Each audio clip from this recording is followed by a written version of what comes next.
Hello everyone, स्वागत है आप सभी का हमारे इस एजुकेशनल यूट्यूब चैनल जिसका नाम है कॉमर्स नॉलेज पूल।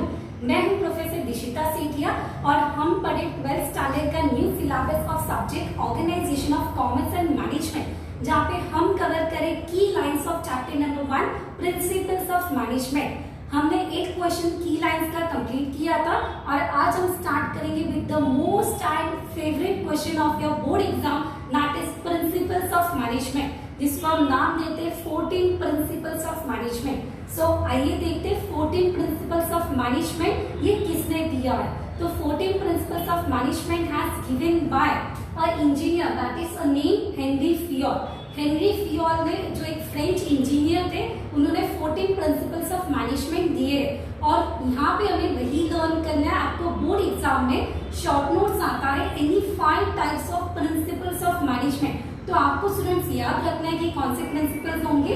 हेनरी फियोल के 14 प्रिंसिपल्स होंगे। 101% आपको बोर्ड एग्जाम में पूछा जाता है, एवरी ईयर आपको पूछा जाता है। आप कोई भी बोर्ड पेपर देख सकते हो जिसमें आपको ये क्वेश्चन जरूर मिलेगा। एंड यस स्टूडेंट्स, अगर आप मेरे चैनल पे पहली बार आए हो, अगर मेरा वीडियो पहली बार देख रहे हो, तो मैं आपको रिक्वेस्ट करना चाहती हूँ कि मेरे वीडियो और मेरे चैनल को सपोर्ट कीजिए। मेरे चैनल को लाइक, शेयर एंड सब्सक्राइब कीजिए और ढेर सारा प्यार दीजिए। इवन आप नोटिफिकेशन बेल आइकन को ऑन कीजिए सो दैट आपको लेटेस्ट वीडियोस मिलता रहे। सो आइए स्टार्ट करते हैं with the key lines of key words of chapter number 1 principles of management और subject organisation of commerce and management, जिसका हम क्वेश्चन पढ़े 14 प्रिंसिपल्स ऑफ मैनेजमेंट। सो यहाँ पे आप की लाइंस को याद रखोगे, की वर्ड्स को याद रखोगे तो आप इजीली आंसर्स को समझ पाओगे। तो हमारा पहला पॉइंट है principle of division of work. अभी डिवीजन ऑफ वर्क का मतलब क्या होता है? Work is divided. Division of work का मतलब क्या होता है? Work is divided. अभी वर्क किस में डिवाइड होगा? तो पर्टिकुलर स्मॉल पार्ट्स में डिवाइड होगा, सब पार्ट्स में डिवाइड होगा।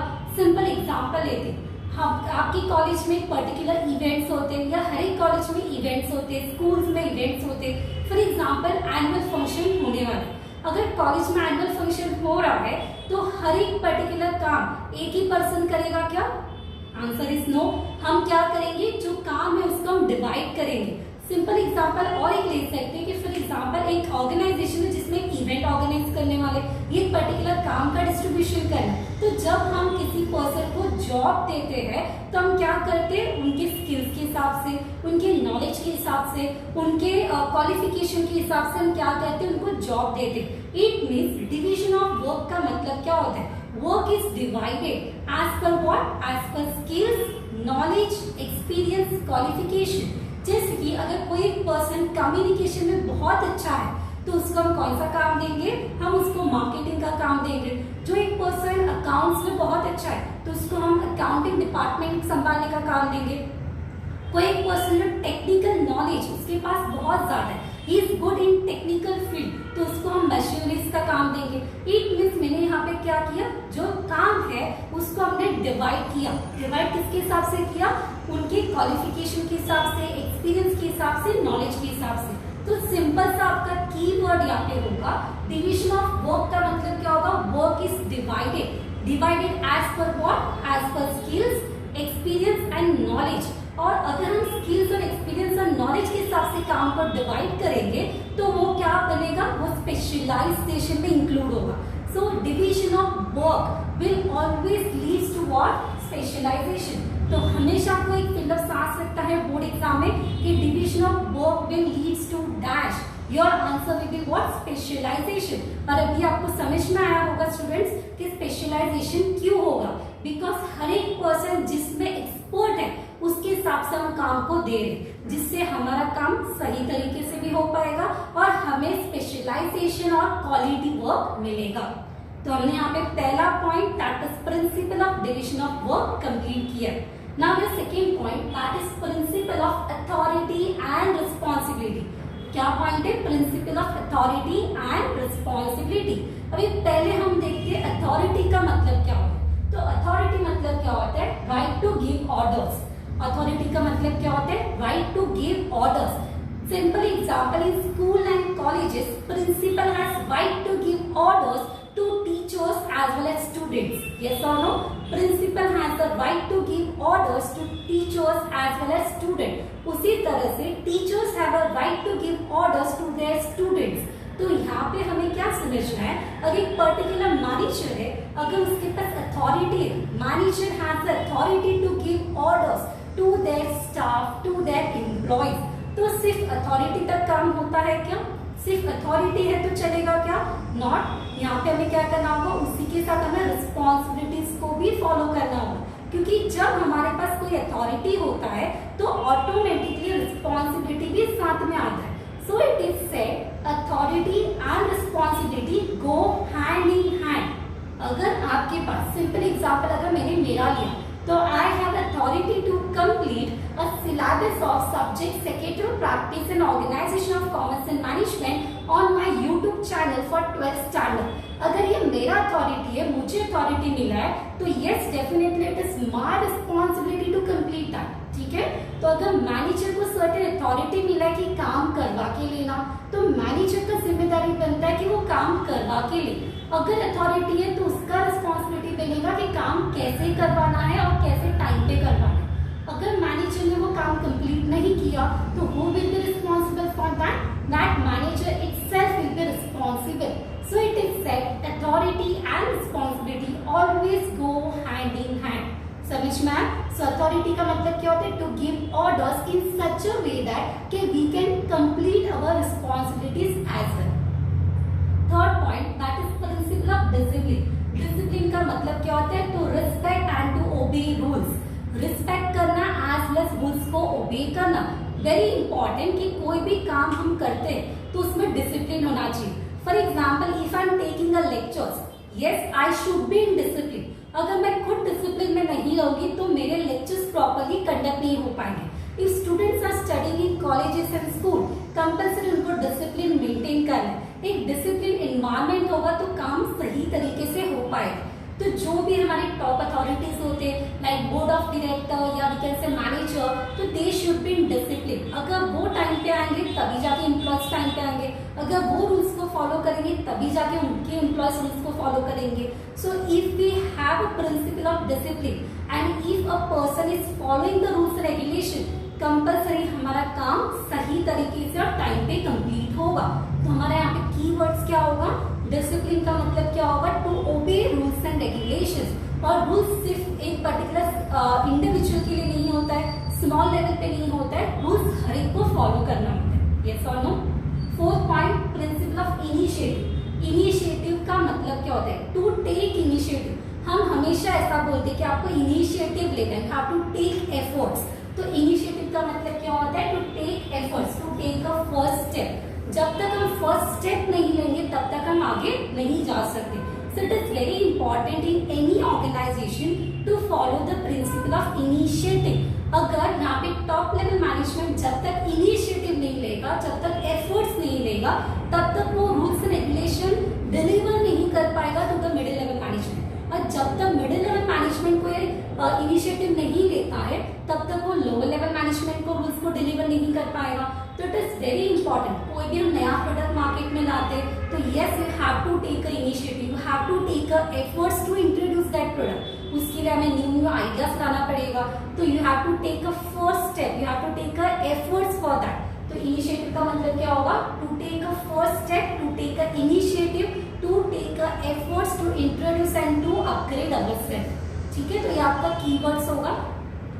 Point number 5, that is principle of subordination of individual interest and organizational interest. यहाँ पे दो पॉइंट को आपको याद रखना है. एक होता है इंडिविजुअल इंटरेस्ट एंड दूसरा होता है ऑर्गेनाइजेशनल इंटरेस्ट. अब इंडिविजुअल इंटरेस्ट का मतलब क्या? For example in a particular organisation जो टॉप लेवल पर्सन होते हैं that is manager and all, उनको हमेशा किसके बारे में सोचना है? इंडिविजुअल इंटरेस्ट के बारे में सोचना है कि ऑर्गेनाइजेशनल इंटरेस्ट के बारे में? सिर्फ एक इंडिविजुअल एम्प्लॉय के बारे में सोचना है कि पूरे ऑर्गेनाइजेशन के एम्प्लॉयज के बारे में? तो your answer will be organisational employees. क्योंकि अगर आप एक सिर्फ इंडिविजुअल की ग्रोथ के बारे में सोचेंगे तो ऑर्गेनाइजेशन का प्रॉफिट नहीं हो सकता. Always a manager, always a top level person has to think about what? That is a group interest, organizational interest, employees interest, group of employees के बारे में सोचना है. तो यहाँ पे हमारा कीवर्ड क्या होगा कि manager should consider interest of whole organisation. Inter organisation के इंटरेस्ट के बारे में सोचना है। अगर हम एक एम्प्लॉय को अपग्रेड करते हैं, उसको हम प्रमोशन देते हैं, उसका इंक्रीमेंट करके देते हैं, उसको फॉरेन में बेचते हैं, तो उससे वो एक इंडिविजुअल एम्प्लॉय का ही डेवलपमेंट होगा। अगर सिर्फ हमने एक इंडिविजुअल एम्प्लॉय को ही ट्रेनिंग दिया तो सिर्फ वो उसका डेवलपमेंट होगा। बट अगर हमने ग्रुप ऑफ एम्प्लॉयज को ट्रेनिंग दिया तो हमारे ऑर्गेनाइजेशन का ग्रोथ हो सकता है। So as a particular organizational environment, always we have to think about the group interest, organizational interest. Simple example हम और एक भी ले सकते स्टूडेंट्स कि in your colleges जो हमारे क्लास टीचर होते हैं वो सिर्फ एक इंडिविजुअल स्टूडेंट के बारे में सोचता है। क्लास टीचर भी अगर हम नहीं लेते तो जो प्रिंसिपल एंड टीचर्स होते हैं वो सिर्फ एक इंडिविजुअल स्टूडेंट के बारे में सोचते हैं क्या? Definitely not. You have to think about what entire college students. उसी तरह से अगर मैंने मेरा एग्जाम्पल लिया तो मेरे जितने भी सब्सक्राइबर्स है मैं सिर्फ एक इंडिविजुअल सब्सक्राइबर के बारे में सोचूंगी क्या? No, I want support from all your. जितने भी मेरे सब्सक्राइबर है, जितने भी मेरे पीपल है, उनसे मुझे सपोर्ट चाहिए, तो मुझे सबके बारे में सोचना होगा। यस और no? So as organisation you have to think about your whole organisation and not about your individual employee. Next point, that is principle of order. Order का मतलब क्या होता है कि जो भी हमने ऑर्डर दिया वो सब कुछ उसी तरह से होना चाहिए। यस और नो? यहाँ पे हम कीवर्ड क्या यूज करेंगे? Everything should be in right place. अभी everything should be in right place तो क्या होगा?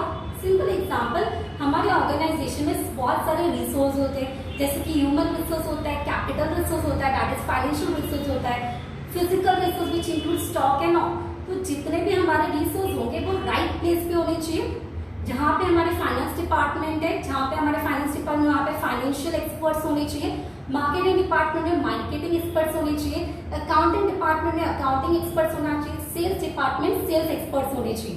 It means what? Every department should have every right person at the right place. But ये कब हो पाएगा? जब हम क्या फॉलो करेंगे? Principal of order. Next point, that is principle of unity of command. Again ये बहुत इंपॉर्टेंट प्रिंसिपल है आपके ऑब्जेक्टिव पॉइंट ऑफ व्यू से भी, और आपको जो एक्सप्लेन द टर्म आता है उसमें भी प्रिंसिपल आता है। Principle of unity of command क्या बताता है? Every employee should receive order from one superior. हर एक एम्प्लॉय को एक ही पर्सन से क्या करना है? ऑर्डर रिसीव करना है। कोई भी इंस्ट्रक्शंस अगर हम लेते हैं तो it should be receive from one boss only, it should be receive from one superior only. इसका मतलब for example there are 5 employees in a particular team. ठीक है, एक पर्टिकुलर टीम है जिसमें 5 एम्प्लॉयज है और उसमें एक हेड है। ठीक है, तो 1 head is there and 5 employees are there. तो एवरी एम्प्लॉय शुड रिसीव, हर एक एम्प्लॉयज को ऑर्डर रिसीव करना है, that is from particular superior only. अगर for example ABCDE there are total 5 employees and 1 Anil is a person who is a head of that particular team, तो अनिल से ही सबको क्या मिलना चाहिए? ऑर्डर्स मिलना चाहिए। Anil has to give the instruction to A employee, B employee, C, D, E। सबको एक ही जन इंस्ट्रक्शन देगा, सबको ऑर्डर्स किससे मिलना चाहिए? मैनेजर अनिल से ही मिलना चाहिए। इससे हमें ये समझ में आता है कि अगर एक ही पर्सन से ऑर्डर मिलेगा तो ऑटोमेटिकली कंफ्यूजन नहीं होगा, हमें पता होगा कि हमें काम क्या करना है, किसको क्या काम दिया है वो पता रहेगा। बट अगर यहाँ पे ABCDE एम्प्लॉय है तो A को ऑर्डर मिला अनिल से, B को ऑर्डर मिला सुनील से, C को ऑर्डर मिला राजेश से, तो अगर ऐसा होगा एक ही टीम, बट अगर सबको अलग अलग पर्सन से ऑर्डर मिलता है तो it will create a confusion. So in particular team there should be 1 boss and many employees. तो यूनिटी ऑफ कमांड का कीवर्ड्स क्या होगा? 1 boss many employees, 1 boss many employees, 1 superior many employees. इससे हमें समझ में आएगा कि 1 employee should receive order from only 1 employee. आपको मैच द पेयर्स में भी ये क्वेश्चन आता है, तो आपको याद रखना है स्टूडेंट, कीवर्ड क्या होगा? 1 बॉस एंड मेनी एम्प्लॉयज।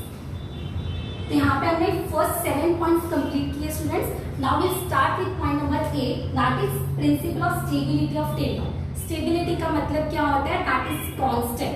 तो यहाँ पे आपका कीवर्ड होगा स्टेबिलिटी ऑफ जॉब। अभी कोई भी हम एम्प्लॉयज को जॉब के लिए अपॉइंट करते हैं तो हमें ये याद रखना है कि हम एम्प्लॉयज को जब अपॉइंट करेंगे तो उनका जॉब स्टेबल होना चाहिए।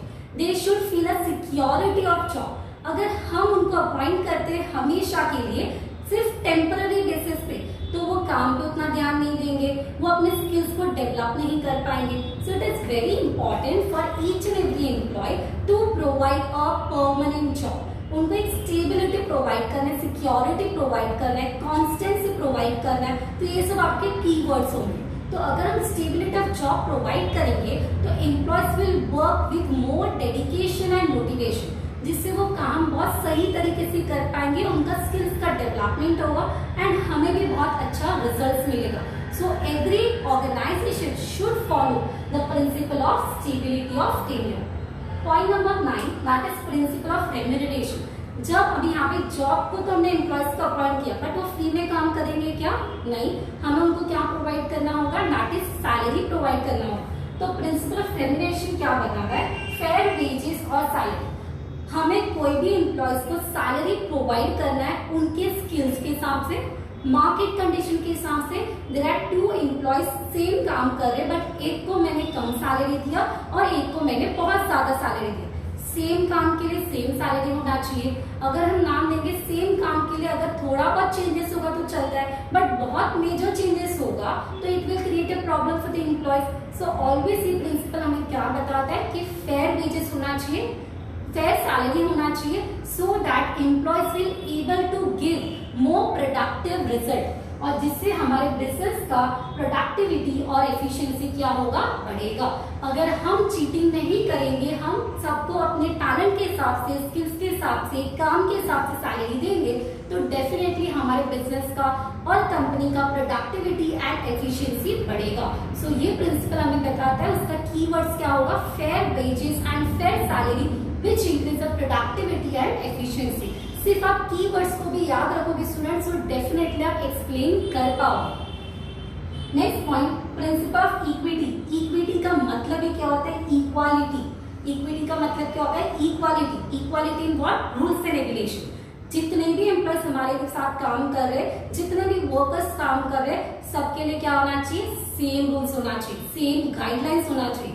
जैसे हम कंपनी चलाते तो सब कंपनी के लिए कंपनी एक्ट 2013 क्या है? सेम है। उसी तरह से जब हम ऑर्गेनाइजेशन में काम करते तो ईच एंड एवरी एम्प्लॉयज के लिए रूल्स क्या होने चाहिए? सेम होने चाहिए। There should be equality in your format, there should be equality in your rules and regulation, there should be equality by appointing the employees. किसी को डायरेक्ट हमें अपॉइंट नहीं करना है, सबको यहाँ पे सर्टेन टेस्ट देना है, क्वालिफिकेशन कंप्लीट करना है, सर्टेन क्राइटेरिया कंप्लीट करना है, उसी के बाद हमें अपॉइंट करना है। So there should be basic procedure for each and every employees and it should be fixed and same and equal for every employees. तो स्टेबिलिटी इन इक्वालिटी क्या बताता है? इक्विटी क्या बताता है? Equality in rules and regulation. तो हमारा keyword क्या होगा students? Equality in rules and regulations. Next point, principle of scalar chain. Again ये प्रिंसिपल आपका बहुत ज्यादा इंपॉर्टेंट है, आपके शॉर्ट नोट के लिए भी अकेला आ सकता है या आपके लिए एक्सप्लेन द टर्म के लिए भी आ सकता है। स्केलर चेन, अभी स्केलर चेन मतलब क्या होगा? Indirect communication. स्केलर चेन को हम क्या नाम देंगे? Indirect communication and time consuming process. So what will be the keywords for that? Time consuming process या indirect communication। अभी वो कैसे? For example, टाइम कंज्यूमिंग या इनडायरेक्ट कैसे हो सकता है? For example there is ABCD, जैसे हम एग्जाम्पल ले सकते हैं। For at the stage, at the top level the management is there, at the next level principal is there, then supervisor is there, headmasters is there and teachers are there, right? तो top level में management, principal, headmaster, supervisor and teachers. तो first order किससे मिलेगा? Principal, management को, और management will give the orders to principal, principal will give the orders to the headmaster, headmaster to the supervisor, supervisor to teachers.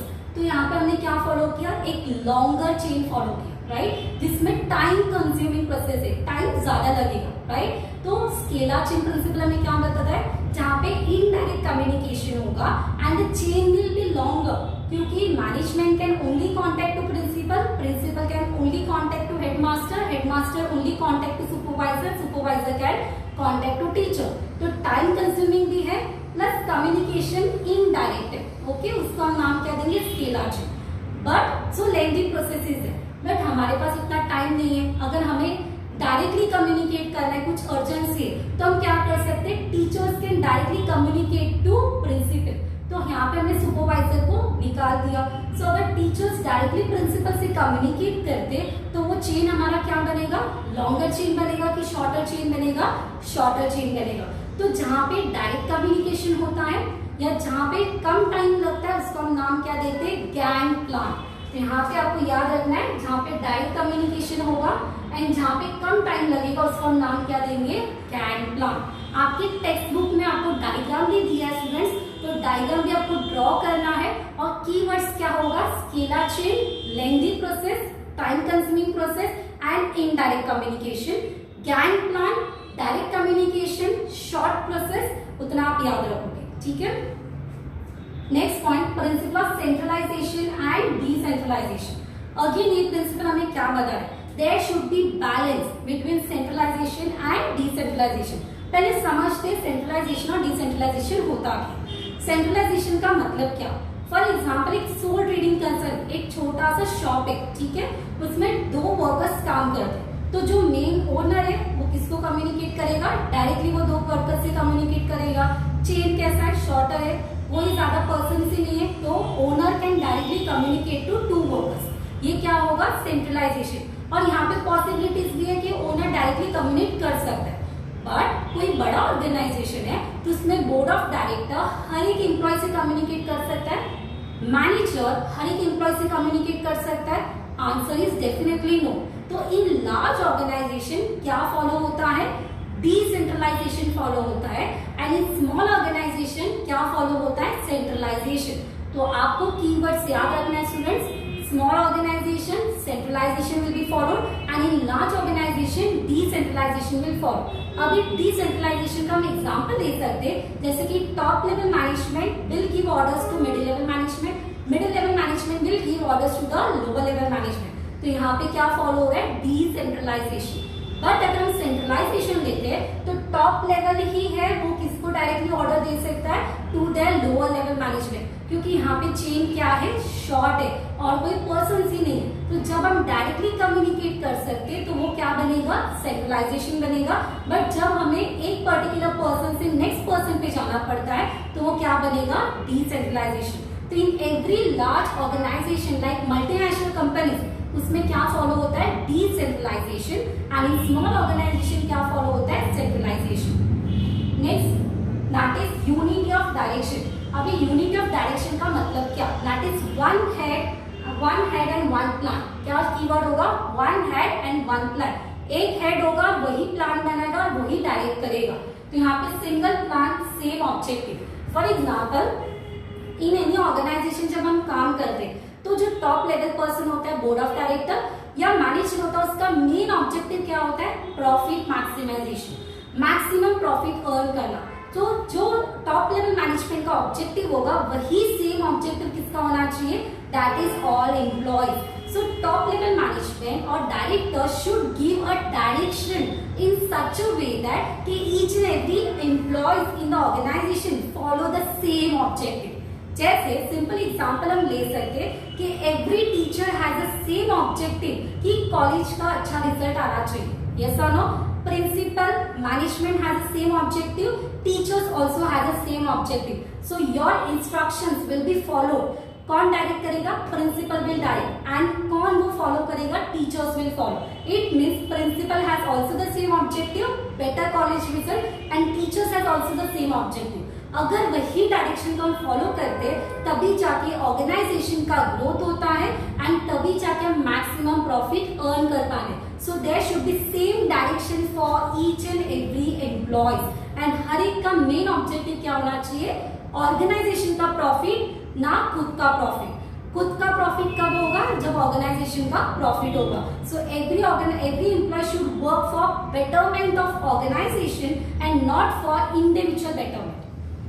Next point, principle of esprit D कॉस्ट। अभी esprit D cost का मतलब होता है team work. आपने सुना होगा students कि कोई अकेला पर्सन अगर गेम खेलता है तो वो जल्दी से नहीं जीत सकता, बट अगर हम ग्रुप में कोई काम करते हैं तो डेफिनेटली हम क्या करते हैं, रिजल्ट के नियर पहुंच सकते हैं। सो एस्पेक्ट डी कॉस्ट का शॉर्टकट क्या होगा, that is a team work. Okay, so यहाँ पे हमने कंप्लीट किया। That is a question, that is principle 14 principles of management. I hope आपको समझ में आया होगा।